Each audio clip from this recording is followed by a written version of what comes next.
Vous avez besoin d'un espace publicitaire pour faire connaître votre société ou vos produits? Seul Guérit TV Monde peut vous satisfaire.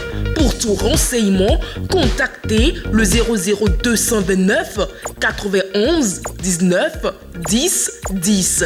Guérit TV Monde, le leader des web TV.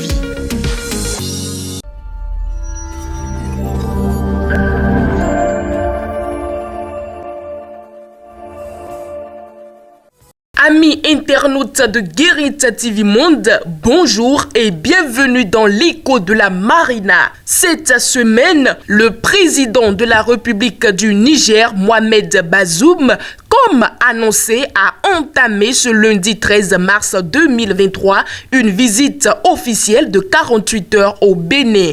Après avoir été accueilli à l'aéroport de Cotonou par une délégation gouvernementale, il a été reçu par le président de la République, Patrice Talon, au palais de la Marina. Les deux chefs d'État ont eu un entretien en tête-à-tête au cours duquel ils ont discuté de divers sujets, notamment les questions économiques, sécuritaires et de transport. Une séance de travail élargie aux membres des deux délégations a fait suite au tête-à-tête et a été sanctionnée par un communiqué conjoint.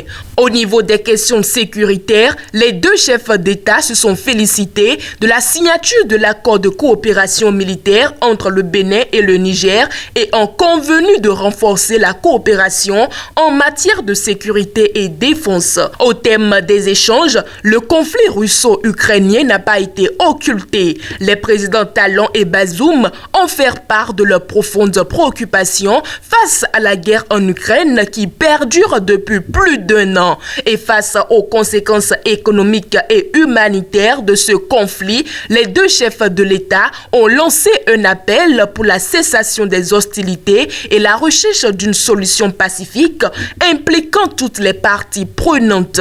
À la fin des travaux, une conférence de presse a été organisée au palais de la Marina en présence du président nigérien. Le chef de l'État Patrice Talon, en répondant à une question d'un journaliste qui aborde la question du terrorisme ou de la menace djihadiste dans la sous-région en général et au niveau des deux frontières des deux pays en particulier, a répondu en ces termes. Je le cite, « Je ne dirais pas que nous avons la paix définitive. Je ne sais même pas s'il en existe quelque part dans le monde, mais ces manifestations dans cette région sont plutôt maîtrisées. Et je peux dire que nous sommes relativement satisfaits. » Et par ailleurs, le chef de l'État n'a pas pu s'empêcher de critiquer la Radio France Internationale en lui reprochant de ne faire que se réjouir de leur déconvenue avec un discours carrément à l'antipode de la réalité. Je le cite à nouveau,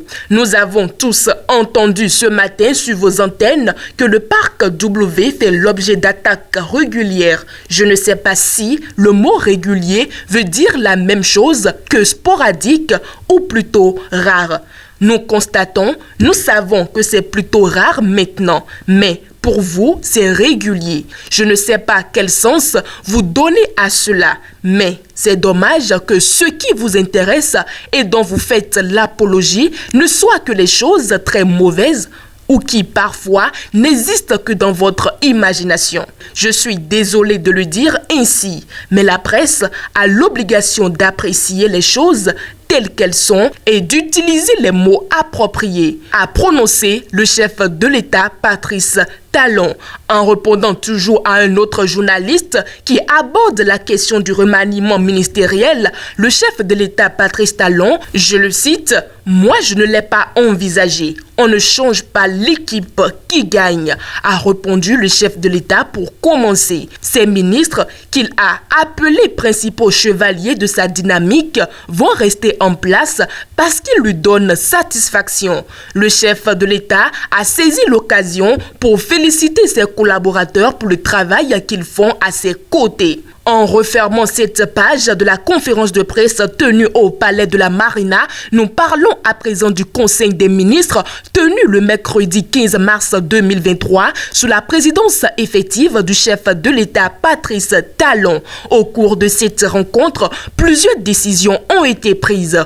Au titre des mesures normatives, on peut noter l'approbation des statuts modifiés de l'Agence nationale de promotion des patrimoines et de développement du tourisme, désormais dénommée Agence nationale de développement des patrimoines touristiques. Sous la rubrique des communications, le secteur des jeux de hasard, d'argent et de paris sera amélioré et une plateforme de contrôle sera mise en place. Les membres du gouvernement ont également décidé d'acquérir de divers équipements au profit du groupement national des sapeurs-pompiers. Les conditions de commercialisation des noix de cajou de la campagne 2022-2023 ont également été définies. Au niveau des rencontres et manifestations internationales, le Bénin participera à la conférence des Nations Unies sur l'eau à New York, aux États-Unis d'Amérique, du 22 au 24 mars 2023. Et sous la rubrique individuelle, pour finir, Huguette Nyankadja